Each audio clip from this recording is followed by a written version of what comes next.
நான் தான் அவங்க ஈமான் அண்ணாச்சி. ஒரு ஆசிரியர் வந்து தன்னுடைய மாணவர்களுக்கு டெஸ்ட் வச்சுக்கிட்டு இருந்தார். அப்போ அந்த டெஸ்ட்டில் வந்து தமிழ் பாடத்தை பற்றி ஒரு கட்டுரை எழுத சொன்னார். அதுக்கு தலைப்பு என்ன கொடுத்துருந்தார் அப்படின்னு கேட்டிங்கன்னா, தம்பிகளா நான் ஒரு தலைப்பு தர்றேன், நீங்கள் அந்த தலைப்பில் அழகாக கட்டுரை எழுதி எனக்கு கொடுக்கணும்.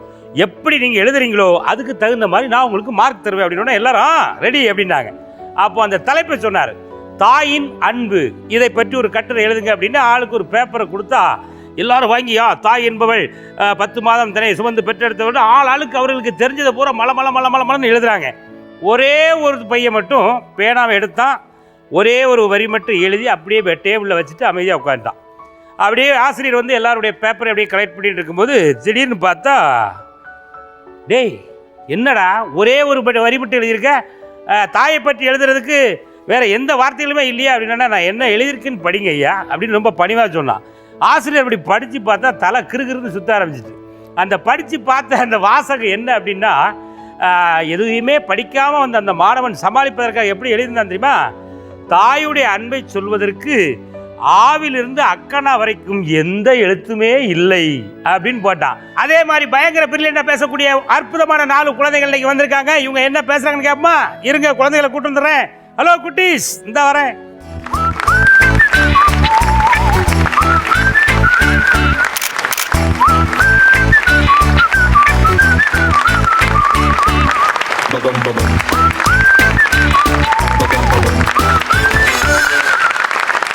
உங்க பேர் என்னமா? கவிதஸ்ரீ. சரி பாப்பா, நீ உங்க வீட்ல நல்ல சத்தமா பேசியோ? உன்னை விட சத்தமா பேசுறதுக்கு உங்க வீட்ல யாராவது இருக்காங்களா? அப்பா சவுண்ட். உங்க அப்பா சவுண்ட் தானா? சவுண்டா உங்க அப்பா என்ன பேசுறாரு? தம்பியும் குறும்பு செஞ்சா பாப்பா தொடைய கிள்ளுனா ரத்தம் வரும்னு சொல்லி என்ன திட்டுவாரு. ஓ, தொடையிலே கிள்றாரா? ஏய், நீ சின்ன பிள்ளை தானே, உன்னை எதுக்கு தொடைய பிடிச்சிக்கிறாரு அவரு? ஏன்பா இப்படி பண்றீங்க? ஏன் அப்படி பண்றீங்க? நான் என்னமா பண்றேன், நீ குறும்பு பண்றதுனால சரியா பண்ணணுங்கிறக்காக இந்த மிரட்டுறேன். பார்த்தா சிரிச்சுக்கிட்டு வேற இருக்காரு, நல்ல மனுஷனா இருக்காரு.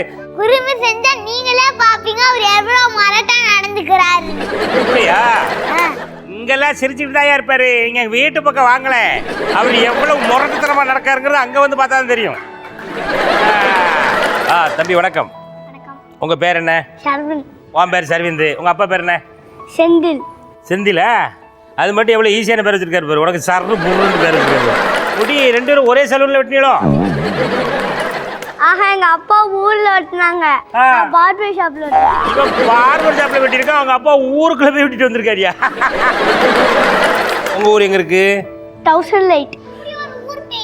டவுசர் லைட் கிடையாதுமா, 1000 விளக்கு அதானே? 1000 விளக்கு. இல்லை, நானா அதானே சொன்னேன். ஐயோ, நம்ம பேசுற தமிழ் வர வர யாருக்கும் புரியாம போயிடுச்சு. உன் பேர் என்னம்மா? அனன்யா. அனன்யாவா? ஆமா, அனன்யா வந்து நீங்க இது வரைக்கும் பேசி பார்த்ததே கிடையாதுல, இப்ப பார்க்க போறீங்க பாருங்களேன். உங்க அப்பா பேர் என்ன? பிரகாஷ். பிரகாஷா? சரிம்மா. உங்க அம்மா பேர் என்ன? டாக்டர் வீணா. டாக்டர் வீணா? ஓ, நீங்க டாக்டர் ஃபேமிலியா? இல்ல, அம்மா தான் டாக்டர். அம்மா தான் டாக்டரியா? எங்க ஃபேமிலியோட நாங்கள் சேர்க்க முடியாது. அம்மா டாக்டர், எங்க அப்பா டாக்டர். அவங்க 2 ஃபேமிலி டாக்டர் என்னமா? ஆமாம். பக்கத்தில் இன்னொரு அம்மா இருக்காங்களா, அது யாருமா? ஆத்தா. ஆத்தாவா? ஆத்தாவா? யாரெல்லாம் வந்திருக்கீங்க? தாத்தா. தாத்தாவா? ஆத்தா அதுக்கு மேலே இருக்கிறது தாத்தாவா? தாத்தா போலீஸ். உங்க தாத்தா போலீஸா? ஐயோ, நான் வேற தாத்தா ஆத்தான்ல கேள்விப்பட்டேன். உங்க அப்பா பேர் என்ன? பி பிரபாகரன். பி பிரபாகரன். இவர் தானே அவரு? உங்க அப்பா பிரபாகரன் என்ன பண்றாரு? ஆபீஸ்ல நிறைய வேலை செய்வாரு, பத்திரிக்கை அடிப்பாரு, பத்திரிக்கையில பின்னடிப்பாங்க. அப்ப இப்ப யாருக்காவது கல்யாணம்னா அந்த கல்யாண பத்திரிக்கையை கொண்டு உங்க அப்பாட்ட கொடுத்து அவங்க வீடு வீடா கொண்டு கொடுத்து வருவாரா? அந்த வேலையை பாக்குறப்பல இல்ல, பிரஸுக்கு போயிட்டு நல்லா பத்திரிக்கை அடிச்சிட்டு சரி நல்லா வேலை செஞ்சுட்டு அதுக்கப்புறம் தான் போய் பத்திரிக்கையை கொடுத்துட்டு வருவாரு. உங்க அப்பா பிரஸ் வச்சிருக்காங்களா? அப்படி சொல்லு. அப்புறம் ஆபீஸ்ல வேலை பார்க்காருங்க, கல்யாண பத்திரிக்கை அடிக்காருங்க, வெத்தலை பாக்க வச்சு கொடுப்பாருங்க. வெத்தலை பாக்கா? நான் சொல்லவே இல்லையே. நான் சொல்லவே இல்லையே. செவிடு மாதிரி நீயாவே தனியா பேசிக்கிட்டு கேட்டையா? இந்த கல்யாண வீட்டுக்கு எல்லாரும் பத்திரிக்கை அடிச்சு கொடுக்காங்களா? அது எதுக்கு பாப்பா? எதுக்குன்னா கல்யாணத்துக்கு அப்ப மண்டபம் பார்த்துட்டோம்னா தனியாவே கல்யாணம் நடந்துச்சுன்னா மற்றவங்க எப்படி அதை பார்ப்பாங்க, அதுக்கு தான் பத்திரிக்கை அடிச்சு அப்பா கொடுத்துறாங்க. என்ன வேலை பார்க்குறவங்கப்பா? ஊசி குடிக்கிறது, மருந்து குடுக்கறது. ஊசியை கொடுக்குறது டாக்டர் அவங்கப்பா? அதெல்லாம் கொடுப்பாங்க. இல்லை அவங்க அக்காட்ட கன்சிகாட்ட கொடுங்க. நம்ம அப்பா என்ன வேலை பார்க்குறாங்க அண்ணாச்சிக்கு புரியுற மாதிரி சொல்லுமா? அப்பா அங்க என்ன வேலை பார்க்கறாங்க? சரியா தான் சொன்னேன். ரைட், நீ சொல்லுமா. Medical sales. மிருக காட்சி சாலையில் அண்ணாச்சி புரியலையா, கொஞ்சம் சவுண்டா சொல்லுன்னு சொல்றாங்க. Sales rep. சரி சித்தப்பு. என்னடா ஒண்ணுமே புரிய மாட்டேங்கடா. Sales representative. சேல்ஸ் ரெப்பா? எனக்கு சரி சித்தப்புன்னு கேட்டுச்சு போப்பா. இப்போ உங்க அம்மா என்ன டாக்டர் அதை சொல்ல முடியுமா? ஆர்த்தோனா என்னன்னு கேளு, பாட்டிட்ட கேளு. ஆர்த்தோனா என்னது? எலும்பு சம்பந்தமானது. என்னமா எலும்பு சம்பந்தமா இருக்கும். எலும்பு எங்க இருக்கு நம்ம உடம்புல? இருக்காது. இல்ல எலும்பு கிடையாதா? வயித்துல இருக்காது. எலும்பு வயித்துல இருக்காதியா? வயிற்று கொஞ்சம் மேல இருக்குமா கீழே இருக்குமாமா? இல்ல. எலும்பு எங்க இருக்கு கரெக்டா? எங்க வீட்ல இருக்குது. எலும்பு உங்க வீட்ல இருக்கு? எலும்பு எங்க வீட்ல இருக்கு? இல்ல, எங்க வீட்ல. இவன்ட்ட கேப்பா, அவன்கிட்ட கேளு. உனக்கு எலும்பை பத்தி தெரியுமான்னு கேளு. அனுபவத்தை கேட்க தெரியுமா? எனக்கே தெரியாதுப்பா. எனக்கே தெரியாதுப்பா, நீ அந்த பக்கமா கேளுப்பா. எங்க அம்மாவே சொல்லி தராது. உங்க அம்மா உனக்கு சொல்லி தரலையா? டேய் எலும்புனா என்னன்னே தெரியாது உனக்கு? தெரியாத. எங்க என்னைக்கே ஒரு எலும்பு வாங்கி ஒரு ரசம் வச்சு கொடுத்தானே. எலும்பு என்றால் என்ன? தெரியாது போயா. அவங்க அப்பா எங்கேயோ பார்த்த மாதிரி இருக்கு தம்பி. என்ன பண்றாரு உங்க அப்பா? Business centre. என்ன பிசினஸ்மா? Real estate. இப்போ காப்பி எஸ்டேட்டு, டீ எஸ்டேட்டு, நிறைய எஸ்டேட்லாம் நான் கேள்விப்பட்டிருக்கேன் தம்பி. ரியல் எஸ்டேட்னா என்ன? அங்கே என்ன விளையும்? யாராச்சும் ஃப்ரெண்டு லேண்ட் பார்க்க கேட்டால் அவங்களுக்கு லேண்டு காட்டணும். என்னடா இது புதுசாக இருக்குது, ஒன்றும் புரிய மாட்டேங்க. சரி அப்போ இது என்னன்னு உங்கள் யார்கிட்ட கேட்கலாம்? அப்பாட்ட கேட்கலாமா அம்மாட்ட கேட்கலாமா? யார் புத்திசாலி? அம்மா தானா? உங்கள் அம்மா பேர் என்ன? ஹேமலதா. சரி ஹேமலதா. உங்கள் அம்மா புத்திசாலி. அப்போ உங்கள் அப்பா? அப்பா புத்திசாலி இல்லை. அப்பா கிட்ட என்ன கேள்வி கேட்டாலும் பதிலே சொல்லாது. எந்த கேள்வி கேட்டாலும் பதில் சொல்ல மாட்டேங்கிறா? இப்போ ஏன் முன்னால் நீ ஏதாவது ஒரு கேள்வி கேள, ஒரு பதில் தெரியுதாலேன்னு பார்த்துருவோம். அப்பா போலீஸ்ல என்ன வேலை பார்ப்பாங்க? போலீஸில் திருடங்களை பிடிக்கிறது, தப்பு பண்ணால் அவங்கள கேஸ் போட்டு அரெஸ்ட் பண்ணி அவங்கள ஜெயிலுக்கு அனுப்புறது. ஏதோ கரெக்டாக சொல்கிற மாதிரி இருக்க. எங்கள் அப்பாவுக்கு தமிழும் இங்கிலீஷ் தான் தெரியும், ஹிந்தி தெரியாது. எங்கள் அம்மாவுக்கு தான் ஹிந்தி தெரியும். தெரியும்டா. உங்கள் அப்பாவுக்கு இப்போ ஹிந்தி பேசி நீ எங்கேயா கேள்விப்பட்டிருக்கியா? இப்போ நான் கேட்குறேன் பாரு. तुम्हारा नाम क्या है? मेरा नाम विजय कुमार. பாரடே பாரா என்னடா நீ சொல்லி கொடுத்துட்டு இந்த பக்கம் ஒரு ஆள் அமைதியா எனக்கு இதுக்கு எந்த சம்பந்தமே இல்லை அப்படின்னு உட்கார்ந்து. அவர் கணேஷா? அவர் என்ன பண்றாரு? அவங்க வண்டியில ஓட்டுவாங்க. டிரைவரா? அவங்க ஸ்கூல்ல விட்டுட்டு போவாங்க. இங்க வேணா கூட்டு போவாங்க. எங்க வேணாலும் இறக்கி விட்டுட்டு போயிடுவாரா? ஒரு பொறுப்பில்லாத டிரைவர் அப்போ அவரு என்ன? வீட்டில் ஏற்றிட்டு போய் எங்கே வேணாலும் இறக்கி விட்டுட்டு போயிடுறதா? அது என்ன டிரைவர் அவரு?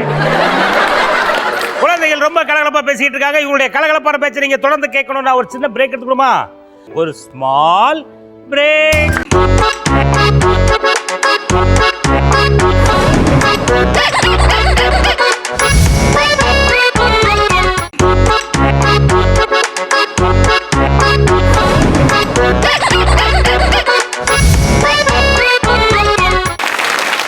அவன் யாரு? அவனா? என் தம்பி. தம்பியா? பாக்குறதுக்கு அண்ணன் மாதிரி இருக்கானம்மா. அதான் முதல்ல சொன்னேன், எங்க அம்மா வந்து அண்ணன் மாதிரி தான் பெத்து வச்சிருக்காங்கன்னு. ஒரு தம்பியை பெத்து கொடுங்கம்மான்னு பாப்பா கேட்டிருக்காப்ல. திரும்பி பார்த்தா ஒரு அண்ணன் மாதிரி ஒரு வேலை பெத்து கொடுத்துருக்காங்க. ஆமா, நல்லா வயிற்று வலிக்குன்னு கத்தாம இருந்திருந்தாங்கன்னா தம்பி மாதிரி பிறந்திருக்கும். கத்தனாலதான் அண்ணன் மாதிரி. ஆஸ்பத்திரியில சேர்த்தனைக்கு ஐயா அம்மா வயிற்ற வலிக்கு அப்படின்னு சொன்னதுனால அண்ணன் மாதிரி ஒரு பையன் பிறந்திருக்கா. கொஞ்சம் அமைதியா இருந்தா தம்பி மாதிரி ஒருத்தன் வந்து பிறந்திருப்பா. என்னமா சர்வின்னா என்ன அர்த்தம்? யார்கிட்ட கேட்கலாம்? உங்க வீட்டில் யார் புத்திசாலின்னு சொல்லி அவங்ககிட்ட கேட்போம். யார் உங்க வீட்டில் பயங்கர பிரில்லியன்ட்? பயங்கர அம்மாவா? சர்வின்னா என்ன அர்த்தமா? சர்வின்னா முருகருக்காக அந்த பேர் வச்சோம். சைலண்டா இருக்க பையன்ட்டு அர்த்தம். ஆனா நீ அப்படி இல்லை. ஆனா இவன் அப்படி இல்லை. நம்பி ஏமாந்துட்டீங்க. இப்போ நம்ம ரோட்டில் போயிட்டு இருக்கோம், ஒரு 4 பேர் இப்படி ஓரமாக உட்காந்துருக்காங்க. ஆமாம், அதில் ஒரு திருடம்மா. இந்த 4 பேரில் அவன் தான் திருடங்கிறத நம்ம எப்படிப்பா கண்டுபிடிக்கிறது? தாத்தா தான் கண்டுபிடிக்குவாங்க. அவன் தானே கண்டுபிடிப்பா. அப்போ தாத்தாட்ட கேளு. எப்படி தாத்தா கண்டுபிடிக்கிறீங்களே? நடவடிக்கையில இருந்து கண்டுபிடிச்சிடலாம். அவன் நடக்கிற விதத்துல திருடன் மட்டும் எந்த மாதிரி நடவடிக்கையில் இருப்பான்னு மட்டும் கேளுமா. நடுப்பத்தி எங்க இருக்கும்? அந்த நடுப்பக்கத்தில் என்ன இருக்குன்னு கேட்கப்பல. நடவடிக்கையை வச்சு எப்படி கண்டுபிடிப்பீங்க? நடக்க வச்சு எப்படி கண்டுபிடிப்பீங்க? ஒன்றும் முதல் நடக்க வைப்பாங்க, அப்புறம் உருளை வைப்பாங்க, அப்போ பெரலை வச்சு 4 போடு போட்டால் அவன் தன்னால் சொல்ல போகிறான். என்னம்மா ஜெயசூர்யா, நீங்கள் என்ன படிக்கிறீங்க? யூகேஜி முடிச்சுட்டு ஃபர்ஸ்ட் ஸ்டாண்டர்ட் போகிறேன். யூகேஜி முடிச்சுட்டு ஃபர்ஸ்ட் ஸ்டாண்டர்டுக்கு போனேன். ஏன் நான் யூகேஜி முடிச்சோன்னா எல்கேஜி வச்சு போட்டாங்கடா நீ? நீங்கள் ஏதாச்சும் சேட்டை பண்ணிட்டே இருப்பீங்க. ஃபர்ஸ்ட் ஸ்டாண்டர்ட் முடிச்சோன்னே எங்கே அனுப்புவாங்க? Second standard. ஃபர்ஸ்ட் ஸ்டாண்டர்ட் முடிஞ்சோன்னே வீட்டுக்கு தானடா அனுப்புவாங்க. செகண்ட் ஸ்டாண்டர்ட் தான். அப்படியா? சரி, நீ இப்படியே செகண்ட் ஸ்டாண்டர்ட் அப்புறம் தேர்ட் ஸ்டாண்டர்ட் இப்படியே படித்து முடிச்சு அப்புறம் நீ என்ன பண்ண போகிற தம்பி? காலேஜ் போகிறேன். காலேஜ் போய் என்ன பண்ணுவேன்? அங்கேயே எக்ஸாம் எழுதுவேன். இந்த எக்ஸாம்லாம் எதுக்கு எழுதுறாங்க? அது நம்ம ஃபர்ஸ்ட் ஸ்டாண்டர்ட் செகண்ட் ஸ்டாண்டர்ட் போகிறதுக்கு தான். ஓ, அதுக்கு தானா? உனக்கு எக்ஸாம் எழுதுறது உனக்கு பிடிச்சிருக்கா பிடிக்கலையா? பிடிச்சிருக்கு. பிடிச்சிருக்கா? இந்தியாவிலே எக்ஸாம் எழுதுற பிடிக்கிற ஒரே ஆள் வந்தாங்க. கைத்தட்டி இருக்க ஒரு வாட்டி. ஆமாம் தம்பி, உனக்கு எக்ஸாம் எழுதுறது பிடிச்சிருக்கா பிடிக்கலையா? பிடிக்கல. பிடிக்கலையா? இந்த எக்ஸாமை கண்டுபிடிச்சவங்கள நம்ம என்ன பண்ணலாமா? ஒரு 10 நிமிஷம் டோப்பு கரணம் ஓர சொல்லுங்க ஐயா. எக்ஸாமை கண்டுபிடிச்சா யாரா இருந்தாலும் தயவுசெய்து 2 காதில் வச்சு டண்டனக்கான்னு ஒரு 10 வாட்டி டோப்பு கரணம் பண்ணுவா. அவன்கிட்ட கேளுமா, எக்ஸாம் எதுக்கு எழுதுறேன்னு கேளு. அப்பதான் நிறைய மார்க்ஸ் கிடைக்கும். அப்பதான் நம்ம வேற கிளாஸ்க்குலாம் போக முடியும். வேற கிளாஸுக்கு போனால் தான் நம்மளால காலேஜ் படிக்க முடியும். காலேஜ் எதுக்கு படிக்கணும் கேளு. ஏன்னா உங்களுக்கு என்ன எவ்வளோ கேட்குறீங்க? என்னடா என்கிட்ட மட்டுமே கேட்டுனுக்கிற? எவ்வளோ பேர் இருக்கிறான் அங்கே போய் கேளு. அங்கேயே கேட்டுனுக்கிற என்னம்மா? இந்த ஒரே ஒரு வாட்டி தான், அதுக்கு பிறகு நம்ம கேள்வியே கேட்க மாட்டேன். காலேஜ் எதுக்கு படிக்கிறான்னு மட்டும் கேட்டுருமா. காலேஜே படிக்கிறேன். காலேஜ் படித்து முடிச்சோடனே நம்ம என்ன ஆகணுமோ அது ஆகலாம். கையெழுத்துடுங்க, இப்போ தட்டுக்கங்க. காலையில் டிஃபன் சாப்பிட்றோம், மத்தியானம் சோறு துங்கும், ஆமாம் நைட்டு சாப்பிட்றோம். ஆனால் இந்த இடையில தண்ணி குடிக்குமா பாப்பா? அது எதுக்கு? வயிற்றுக்குள்ள ஏதாச்சும் ஜீரணம் ஆகாம இருந்துச்சுன்னா அதுக்கு தண்ணி குடிச்சா அது ஜீரணமாக்கிக்க வேண்டியது தான். அது குடிக்கிறது தான் தண்ணி. இந்த அரிய தகவலை உனக்கு பதிவு செய்தது யாருமா? அந்த புத்திசாலி யாரு தெரியுமா? எல்லாமே தெரிஞ்சு வச்சிருக்க தாத்தா தான். அப்படியே அந்த மைக்கு அந்த தாத்தாட்ட கொடுங்க. ஆமாம், தண்ணி குடிச்சா செமிக்குமா அப்படின்னு மட்டும் கேளுமா. தண்ணி குடிச்சா செவிக்குமா? முதல்ல தண்ணி குடிச்சிட்டு சாப்பிட்டோம்னா சாப்பாடெல்லாம் கொஞ்சம் சீக்கிரம். முதல்ல தண்ணி குடிச்சிட்டு அப்புறம் சாப்பிடணுமா? சாப்பிட்ட பிறகு தண்ணி குடிக்க கூடாது. அப்பவும் சாப்பிடலாம். சாப்பிட்றதுக்கு முன்னாடி ஒரு கிளாஸ் தண்ணி குடிச்சோம்னா விழுங்குறதுக்கு ஈஸியாக போகும். விழுங்குறது ஈஸியாக போகுமா? விழுங்குறதுக்கு ஈஸியா போகும்னா நம்ம முழுங்குறதுக்கு ஈஸியா இருக்கும்னு சொல்றாங்க. வெறும் தண்ணியை மட்டுமே நம்ம குடிச்சுக்கிட்டு இருந்தா உயிர் வாழ்ந்துடலாமா? சாப்பாடு சாப்பிடணும் வேண்டாமா? சாப்பாடு சாப்பிட்டா நம்ம மூளையும் நல்லா வேலை செய்யும். நம்மளுக்கு படிக்கிறதுக்கும் நல்லா ஈஸியா இருக்கும். மூளையா? மூளைனா நம்மளோட மைண்ட் வேலை செய்யும்னு சொல்றேன். என்னது இது புதுசா இருக்கு? மூளைன்னு ஒன்று இருக்கா நமக்கு? மூளைன்னு தலையில தான் இருக்குது. மூளை தலையிலாம இருக்கும், எனக்கு முடிதானமா இருக்கு.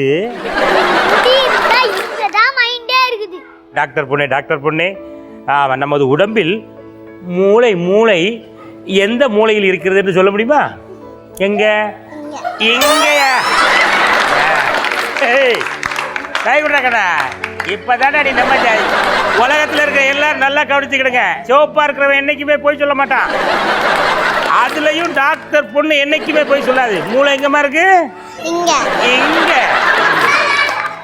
மனுஷனுடைய உடம்புல மூளை எங்க இருக்கு? நீ இப்ப சொல்லு. பொம்மைக்கு வேணா இங்க இருக்கும், மனுஷனுக்கு எங்க இருக்கு? இங்கதான். இங்கதான் இருக்கா? இவங்க அப்பா அம்மா டாக்டர் படிச்சிருக்காங்க, இவங்ககிட்ட கேட்போம். மைக்கு எங்க கொடுங்க. எங்க இருக்கு? தலைக்கு கீழே இருக்குப்பா. தலைக்கு கீழேயா? நீங்க உங்களுக்கு ஒன்றும் தெரியல, பக்கத்தில் உங்க ஒய்ஃப் கிட்ட கொடுங்கன்னு சொல்லுமா. பக்கத்தில் பேஷண்ட்டை கொடுக்க சொல்லு. பக்கத்தில் போய் நம்ம தான் திட்டிட்டு இருக்கானா? டேய் கொடுத்துட்டாங்கடா, அங்கே பாடுறா. ஐயா இடையில வாடா போட எதுவும் பிரச்சனையோ? இல்லை அப்பாடா, இப்போ தான் நிம்மதியாக இருக்கு. ரைட், நீங்கள் டாக்டரான்னு ஒரு வாட்டி கேட்டுக்க. நீங்க டாக்டரா? ஆமாம் டாக்டர் தான். என்ன டாக்டர்? பெத்தாலஜிஸ்ட். யாரும்மா? தெரியல. ரியாக்ஷனை பார்த்தீங்களா? சொன்னதானே கேட்கும். சவுண்டா சொன்னதானே கேட்கும். ஏங்க சவுண்டா சொன்னதானக்கா கேட்கும். பெத்தாலஜிஸ்ட். என்னம்மா இது? காலேஜஸ். அதான் அந்த டாக்டர் தாங்க. ரைட்டு. மனிதனுக்கு மூளை எங்க இருக்குன்னு மட்டும் கேட்கு. மனிதருக்கு மூளை எங்க இருக்கு? தலையுள்ள தான் இருக்கு. சரி, மொத்தத்தில் உறுதியா சொல்லிடுறாங்க, மனுஷனுக்கு மூளை மண்டைக்கு உள்ளதாங்க இருக்கு. குழந்தைகள் ரொம்ப கலகலப்பா பேசிட்டு இருக்காங்க. இவங்களுடைய கலகலப்பான பேச்சை நீங்க தொடர்ந்து கேட்கணும்னா ஒரு சின்ன பிரேக் எடுத்துக்கணுமா? ஒரு ஸ்மால் பிரேக்.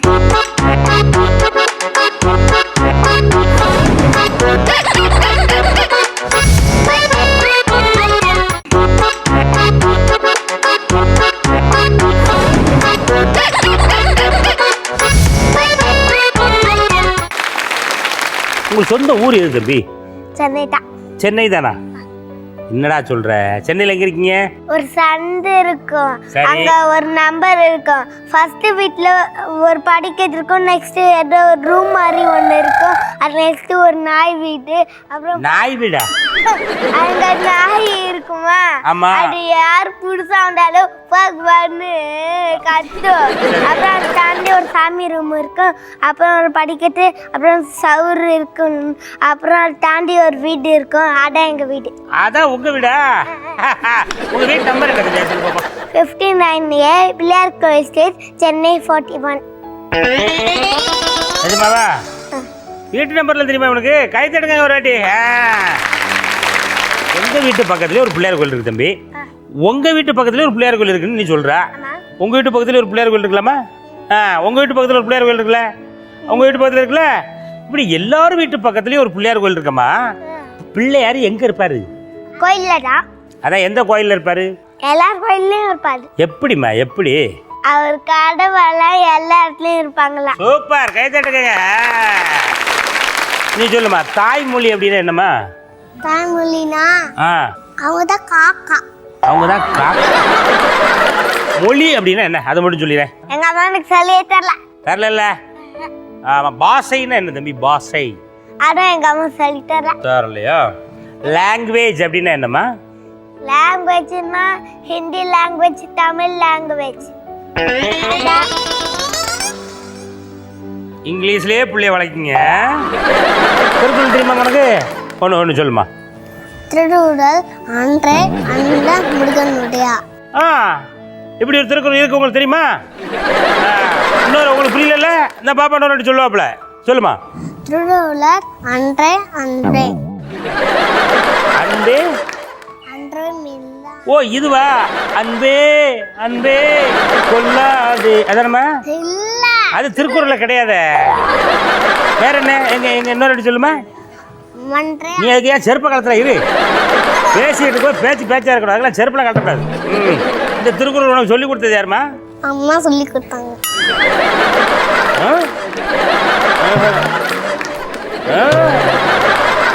திருவள்ளுவர் தெரியுமா உனக்கு? திருவள்ளுவர் எப்படி இருப்பாரு? தலையில் ஒரு கொண்டை போட்டு அப்படி ஃபேஸ் ஒரு மாதிரி வேற மாதிரி போயிட்டு பேங்க மாதிரி வளைஞ்சிட்டு இப்படி வந்துருக்கோம். கை தட்டுங்க ஒரு வாட்டி அவனுக்கு. பாப்பா ஒரு திருக்குறள் உங்களை சொல்லி அசத்த போகிறார். ஒரு திருக்குறள் சொல்லுமா.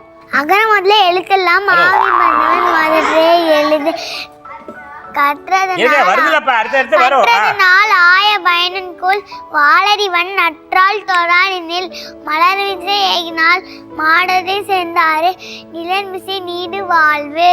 அழகு, கை தட்டுங்க. உங்க அம்மாவை பார்த்தா எந்த ஹீரோயின் மாதிரி இருக்கு?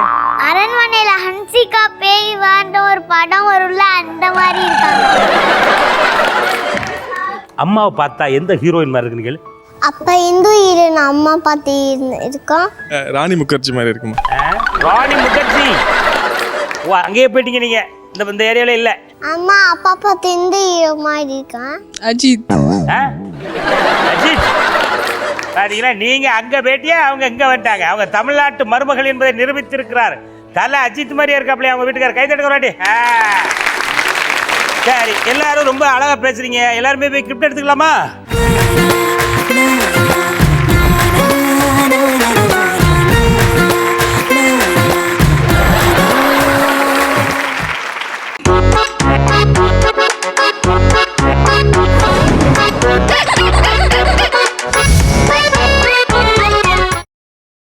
பல வீடியோக்களை காண சன் லைஃப் சேனலை சப்ஸ்கிரைப் பண்ணுங்க.